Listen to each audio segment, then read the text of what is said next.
আসসালামু আলাইকুম। সবাই কেমন আছেন? তো আপনাদের সামনে একটা ভিডিও নিয়ে আসলাম। একটা ট্যুরের ভিডিও। ফরিদপুর টু পদ্মা সেতু। শুরুতেই টোল বক্স, টোল দিতে হবে। এটা হচ্ছে এক্সপ্রেসওয়ে টোল। বেসিক্যালি ভিডিওটা শুরু করছিলাম আপনার হচ্ছে ভাঙ্গার টোল বক্স থেকে। ফরিদপুর থেকে ভিডিওটা শুরু করা হয় নাই। এই রাস্তার সৌন্দর্যটা অনেক, এজন্য এখান থেকে করছি। এই টোল দেওয়ার জন্য লাইনে দাঁড়ালাম। ওই পাশে হচ্ছে অন্যান্য গাড়ি। পাশে দেখতে পাচ্ছেন এক জমিদার, সে হচ্ছে আমাদের পিছনে ছিল। হুট করে গাড়ি টান দিয়ে বাম পাশে চলে আসছে। তো মামা তাকে বলছে পিছনে যান। সে কোনোভাবে পিছনে যাবে না, সে সামনে দিয়ে যাবে। এই ভাই গেল, তার সামনে দিয়ে হুট করে ঢুকাই দিল। পুরোপুরি মানে কমন সেন্স নাই এরকম। কেন, সবারই তো তারা আছে। আপনি এভাবে যাবেন কেন? লাইন মেনটেন করেন। আচ্ছা, যাই হোক, গেছে গেছে। এখন আমরা আমাদের টোল দিয়ে সামনের দিকে আগালাম। ওই পাশ দিয়ে সব বড় গাড়ি যাচ্ছে, আর বাইকের জন্য বেসিক্যালি এই পাশের দুটো লেন রাখা হয়েছে। এই তো এক্সপ্রেসে শুরু। পাশে একটা সুন্দর সেতু। ওটা হচ্ছে লোকাল গাড়ি যে চলে সেগুলো হচ্ছে সাবসিডারি রোড। আর এটা হচ্ছে আমরা যেটা দিয়ে যাচ্ছি, এটা হচ্ছে এক্সপ্রেসওয়ে।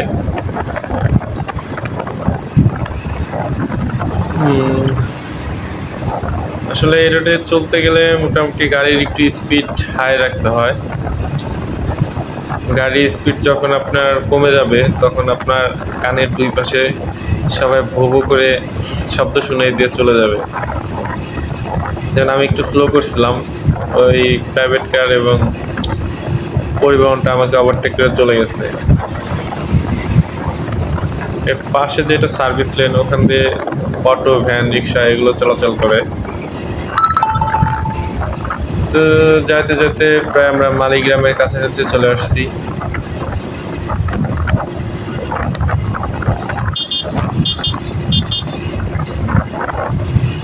মেইন রাস্তায় এখানে যাত্রী নেওয়ার অনুমতি নাই। তারপরে এই বাসটা এখানে যাত্রী নিচ্ছে মেইন রাস্তায় দাঁড়িয়ে।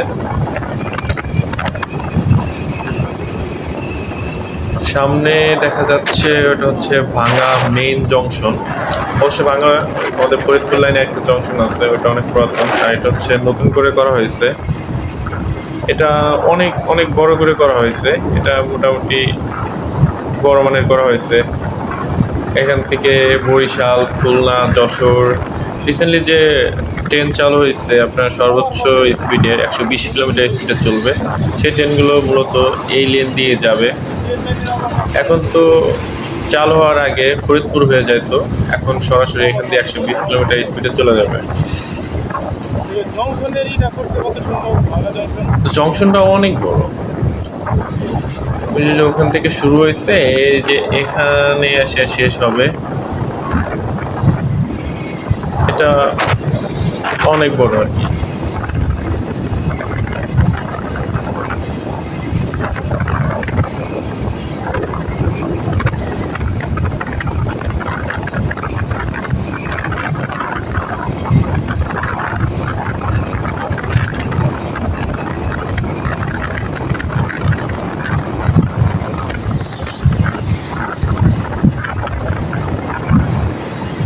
দেখতে থাকেন। বেসিক্যালি আমরা গিয়েছিলাম ঈদের চতুর্থ দিন, মেবি ওই দিন পহেলা বৈশাখ ছিল। তো অনেকে ঢাকায় যাচ্ছিল, অনেকে আবার ঘুরতে যাচ্ছিল। একটা পাশ দিয়ে হাইস চলে গেল খুব ওভার স্পিডে। আমাদের গাড়ি অবশ্য 80-র মতো ছিল, কিন্তু কিছু কিছু পরিবহন প্রাইভেট কার আছে খুব রাফ চালায়। এই যে একটা গেল ইমাদ পরিবহন, এরা বরাবরই অনেক ওভার স্পিডে চালায়, কোনো কোনো সময় 100 আপও চালায়। রোড হয়েছে 80, সেখান দিয়ে সব গাড়ি চলে 100-এর উপরে।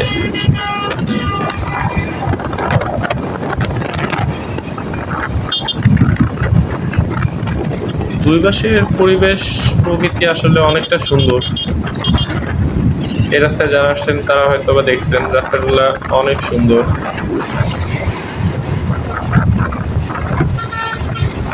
দুই পাশে অসংখ্য গাছ লাগানো, আর এই গাছের কারণে সৌন্দর্যটা অনেক সুন্দরভাবে ফুটে উঠছে।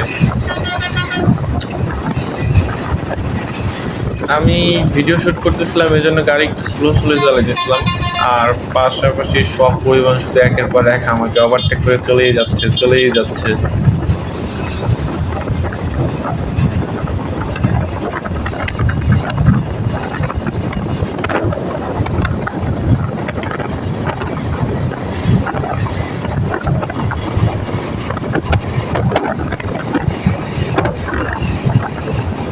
স্পিড লেখা আছে 80, কিন্তু কেউ রুলস মানে না। মাঝে মাঝে স্পিড মিটার বসায় পুলিশে, আবার ফাইনও করে। পাশেই দেখা যাচ্ছে সুন্দর একটা নদী। এই নদীর ওপাশে আমাদের জনপ্রিয় এমপি নিক্সন সাহেবের বাসা। নদীটা অনেক সুন্দর, মোটামুটি রোড থেকে দেখতে অনেক সুন্দর লাগে।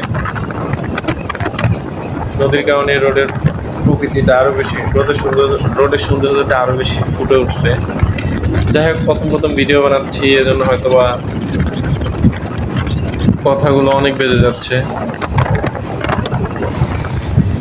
আস্তে আস্তে ইনশাল্লাহ ঠিক হয়ে যাবে।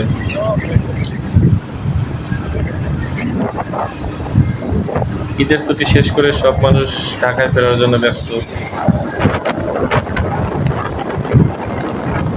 এই যে সেই ঐতিহ্যবাহী সূর্যনগর মসজিদ, যেটা আগের একটা ভিডিওতে আমি দেখাইছিলাম, রাতের ভিডিওতে। মসজিদটা বেসিক্যালি অনেক সুন্দরই লাগে, এক্সপ্রেসওয়ের সাথে তো। এই রে বাবা, কি স্পিড!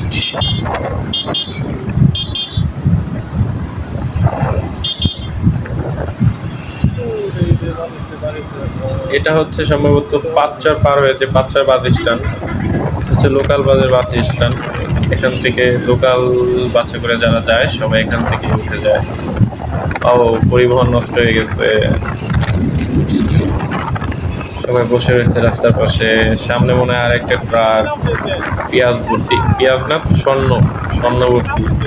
যাইতে যাইতে সামনে দেখা মিলছে বৃষ্টির রোডে, আবার বৃষ্টি নামছে, এজন্য আমরা একটু ব্রেক দিচ্ছিলাম। অনেকেই দাঁড়ায় পড়ছে, আবার অনেকেই যাচ্ছে।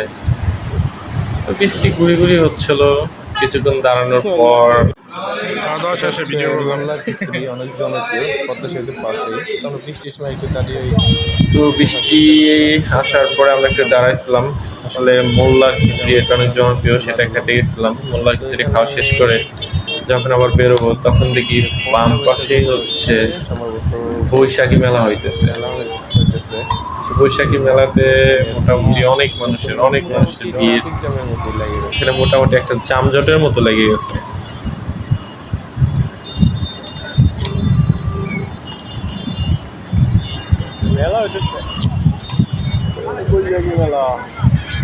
এরা বৈশাখী মেলায় যাচ্ছে।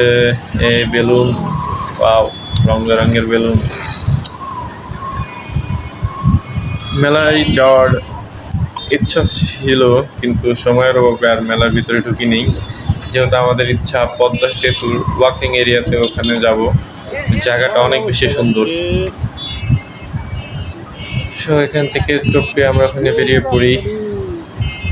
যাইতে চলে আসছি আমরা মেন রাস্তা থেকে। এখন পদ্মা সেতুর যে ওয়াল, এটা কি বলে, ডিস্টেন্স এরিয়া, সেই এরিয়ার সাইড দিয়ে যেতে হয়। এই যে অটোতে করে, ভ্যানে করে অনেক মানুষ যাচ্ছে। এই অটোটার সামনে হুট করে দাঁড়ায় পড়ে, সামনেও যায় না, সাইডও দেয় না। তো আমি একটু বাম্পার দিয়ে গাড়িটা নামিয়ে আমি নিজে চলে যাই।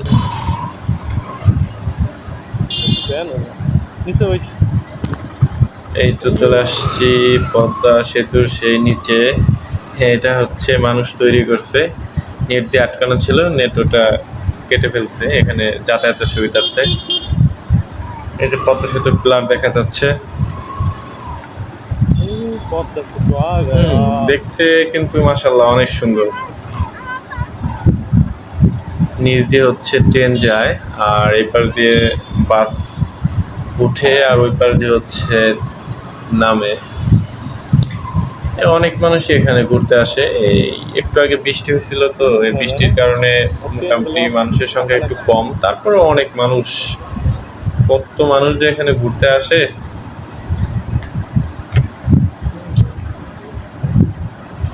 তারপর আবার পহেলা বৈশাখ আর ঈদের আনন্দ, দুইটা মিলে মোটামুটি মানুষের আনন্দ দ্বিগুণ হয়ে গেছে। এই জন্য এত মানুষ ঘুরতে আসছে।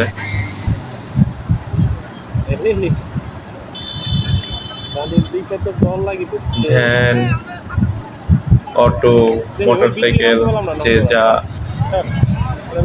সামর্থ্য সেটা নিয়েই আসে।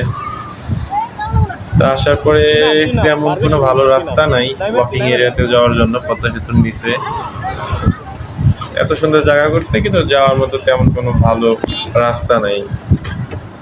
আসলে আছে অনেক দূর দিয়ে, আমরা একটু শর্টকাট ওয়েতে আসছি এদিকে, এজন্য একটু কষ্ট করে নামতে হবে। দেখতেই পারতেছেন বাইকগুলা কিভাবে নামার চেষ্টা করতেছে, খুবই টাফ। একে মানুষের ভিড়, তারপর আবার বাইক নিয়ে নামা কষ্ট। মহিলারা একের পর এক যাচ্ছে তো যাচ্ছেই। এখানে নামার জন্য রাস্তাটা খুবই খারাপ, খুবই আস্তে আস্তে নামতে হয়। এই যে মোটামুটি চাকাটা একটু ডিসপ্লেস হইলেই টাস করে পড়ে যেতে হবে। সামনে হচ্ছে বালু, আমাদের আগে যে গাড়িটা নামছে তারা তিনজন নিয়ে নামতে মানে পাকনামি করছিল, বালুর ভিতরে গাড়ি গেছে। আমি আমার প্লিয়নকে নামিয়ে দিছিলাম, আমি একা একাই মোটামুটি ইজি ভাবে এটা পার হয়েছিলাম। এই নামার পরে সবাই যার যার প্লিয়ন নিয়ে আবার সামনের দিকে এগোতে যাচ্ছে। এখান থেকে যাদের মোটর বাইক আছে তারা মোটর সাইকেলে করে যাইতে পারে, আর যারা অটোতে ভ্যানে আসছে সেগুলো আর নামার কোনো ওয়ে নাই, তারা ওখানে যাত্রী নামায় দেয়, বাদ বাকি সবাই এভাবে হেঁটে হেঁটে যেতে হয়। ওই যে সামনে দেখা যাচ্ছে অনেক লোকজনের ভিড়, মোটামুটি এতখানি হাইটে হাইটে যেতে হবে।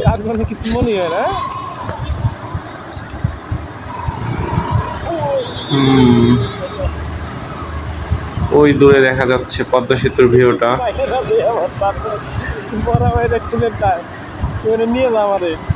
চলে আসলাম কাঙ্ক্ষিত সেই ওয়াকিং এরিয়া। জায়গাটা আসলে সত্যিই অনেক সুন্দর, দেখতেই পারছেন অনেক মানুষ আসছে। আসলে মানুষ এর থেকে আরো বেশি থাকার কথা ছিল। একটু আগে তো বৃষ্টি হয়েছে, বৃষ্টি হওয়ার কারণে ম্যাক্সিমাম মানুষ চলে গেছে। তারপরে বৃষ্টি থামার সাথে সাথে যে পরিমাণ মানুষ আসছে তাতে বোঝাই যায় যে এই প্লেসটার ডিমান্ড কেমন বা প্লেসটা কত সুন্দর, সেটা এইভাবে মানুষ দেখলে বোঝা যায়। এই বৃষ্টি হওয়ার পরপরই মৌমাছির চাকের মতো মানুষ আবার গুনগুনিয়ে চলে আসছে। তো ওয়াকিং এরিয়াটা মোটামুটি অনেক দূর বলতে অনেক জায়গা নিয়ে। আমি বাইক নিয়ে গেছিলাম, কিন্তু সম্পূর্ণ ভিডিওটা এখানে দেওয়া সম্ভব না, ভিডিও অনেক লং হয়ে যাবে, এই জন্য দেই নেই। ওয়াকিং এরিয়া একটু দেখানোর চেষ্টা করতেছি। মোটামুটি 500 মিটারের ভিতরেই মানুষজন একটু বেশি থাকে, কারণ এর পরে হেঁটে যাওয়া একটু কষ্ট হয়ে যায়, এজন্য আমরা আর বেশি যাইনি। বাইক ঘুরিয়ে আবার সেই পদ্মা সেতুর প্লারে দিকে আগাচ্ছিলাম। এরা ভ্যান নিয়ে আসছে সম্ভবত আগের যে ঘাট ছিল মাওয়া ঘাট, সে মাওয়া ঘাটের উপর দিয়ে ভ্যান নিয়ে আসা যায়, ওখান দিয়ে একটা রাস্তা আসছে, সেখান দিয়ে আসছে। আর আমরা যেখান দিয়ে আসছি ওটা হচ্ছে শর্টকাট ওয়ে, ওই শর্টকাট ওয়ে দিয়ে আবার রিক্সা ভ্যান এগুলো নিয়ে আসা যায় না। এখান থেকে পদ্মা সেতুর ভিউটা অনেক অনেক বেশি সুন্দর লাগে। যদি কখনো যান তো পদ্মা সেতুর নিচ দিয়ে এই ওয়াকিং এরিয়াতে একটু যাবেন, এই ওয়াকিং এরিয়াটা অনেক বেশি সুন্দর।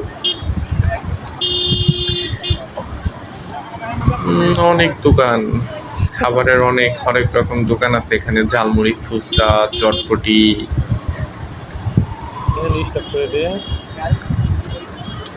মানুষ ফ্যামিলি নিয়ে অনেক ঘুরতে আসছে এখানে, দেখা যাচ্ছে ছোট ছোট বাচ্চারা। মোটামুটি এখানে আসলে ভালো একটা থ্রিল অনুভূতি হয়। আখের রস বিক্রি করছে। দেখি ভাই। তো আমাদের বাইকটা এখানে কিছুক্ষণ পার্কিং করি। পার্কিং করার পরে এই জায়গাটা আমরা একটু দুজনে হেঁটে হেঁটে দেখি।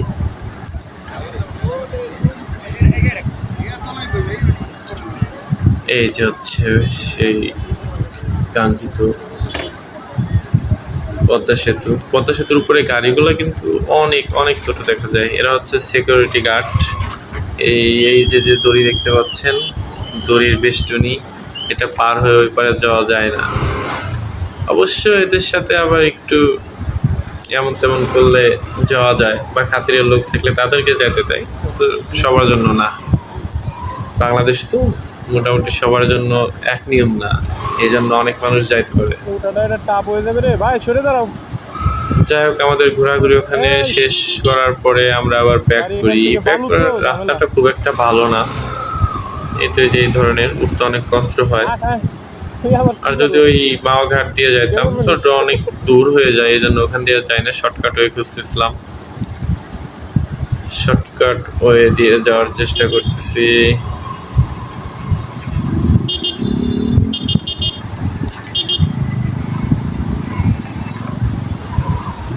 এই দেখতে দেখতে আবার আমরা চলে আসলাম সেই এক্সপ্রেসওয়েতে।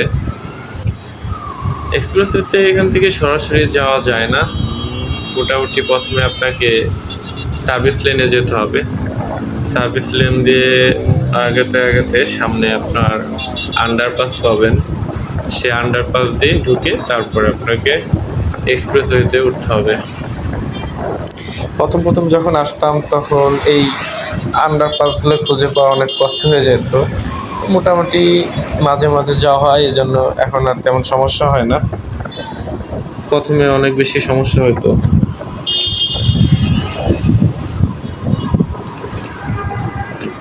এই তো সেই আন্ডারপাস, এই আন্ডারপাসের নিচ দিয়ে যায় সামনে একটা গোল চত্বর আছে, ওটা গোল চত্বরটা পার হয়ে ডান পাশ দিয়ে আপনার এক্সপ্রেসওয়েতে উঠে যেতে হবে।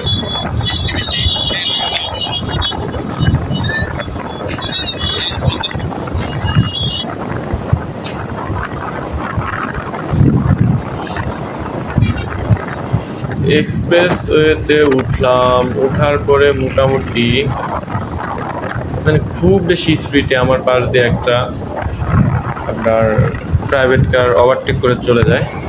তো আমি একটু চেষ্টা করতেছিলাম যে ওটা কত স্পিডে যায়, আমি একটু তাকে ধরতে পারি কিনা। মোটামুটি আমার বাইকের আমি টপ স্পিড তোলার চেষ্টা করতেছিলাম যে ওই গাড়িটা কত গতিতে যাচ্ছে।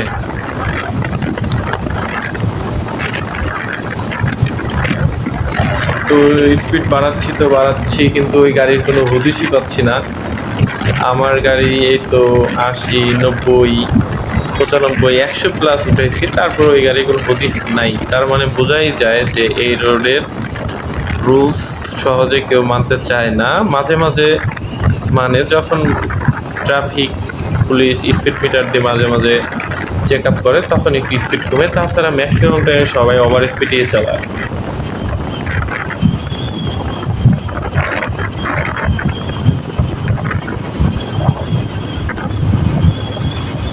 তো ব্যাক করতে করতে আমাদের প্রায় সন্ধ্যা হয়ে যাচ্ছিল, এজন্য আমরা ভাবতেছিলাম একটু দ্রুত যাই বাসার দিকে।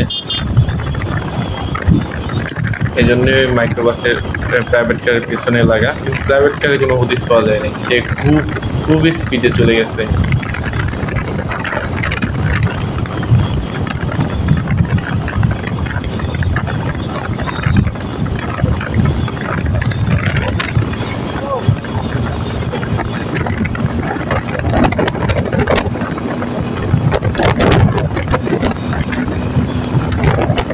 যাক, ভিডিওটা অনেক বেশি লং হয়ে গেছে, এই জন্য এত বেশি কথা বেরোচ্ছে না।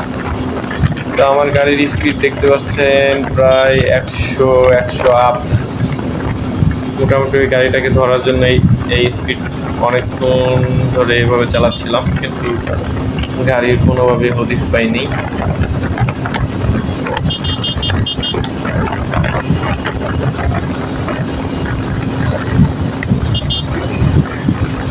আমি আসলে টপ স্পিডে বা এত স্পিডে গাড়ি চালাই না, এই রোডে আসলে মোটামুটি 80-85-তে সবসময় গাড়ি চালানোর চেষ্টা করি।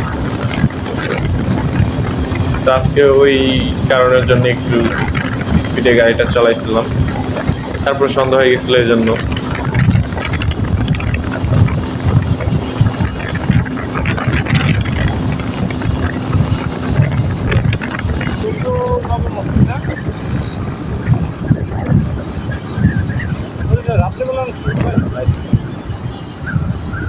তো ব্যাক করার সময় আবার আমরা পাঁচচর চলে আসছি।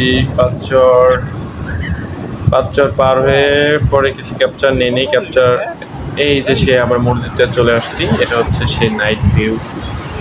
আসলে দিনেও যেমন সুন্দর, রাতেও যেমন সুন্দর, রাতে আবার একটু বেশি সুন্দর লাগে এই লাইটিংয়ের কারণে।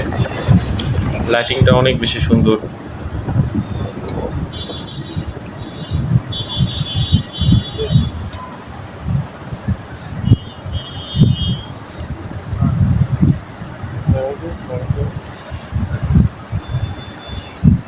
সেই এক্সপ্রেসের টোল যাওয়ার সময় দেওয়া লাগে, আসার সময় দেওয়া লাগে। এই জন্য আসার সময় আবারও টোল দেওয়ার জন্য এখানে দাঁড়াইলাম।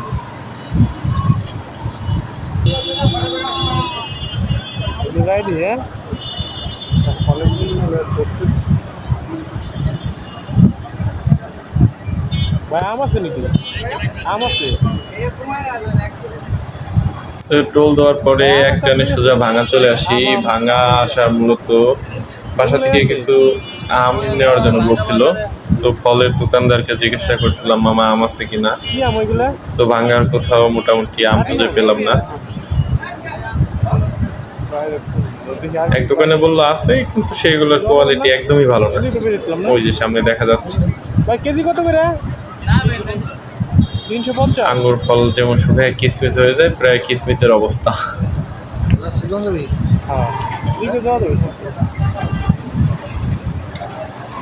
তো ভাঙা যেহেতু আসছি, এরপরে ভাবছিলাম ভাঙাই নাকি নাম করা অনেক সুন্দর লাচ্ছি বানায়, সেই লাচ্ছি খাওয়ার ইচ্ছা ছিল। তো ফলের দোকান থেকে মোটামুটি খোঁজ খবর নেওয়ার পরে চলে গেলাম লাচ্ছির দোকানে। লাচ্ছির দোকানটা এখান থেকে একটু ভিতরেই। ভাই আম আছে? আম আছে? আরো কয়েকটা ফলের দোকান দেখছি, কিন্তু কোথাও আম পাওয়া যায় নাই। আম আছে? আম নাই?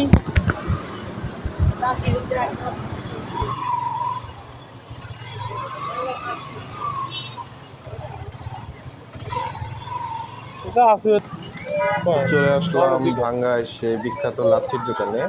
লাচ্ছি পাওয়া যায় এই গলিতে না? কনফার্ম হয়ে নিলাম লাচ্ছি যে এই গলিতে কিনা। মামা বললো হ্যাঁ পাশেই।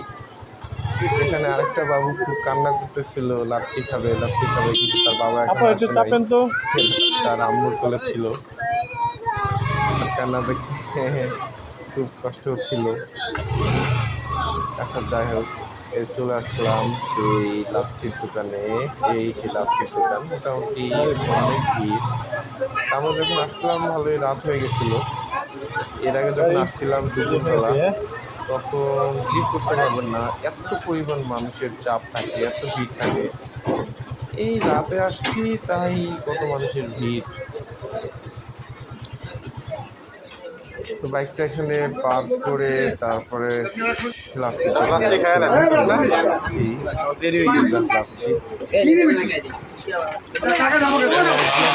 হচ্ছে না, এখানে 30 টাকা করে। দিন ধরে শুধু লাচ্ছি বানাতেই থাকে। এক গ্লাস আবার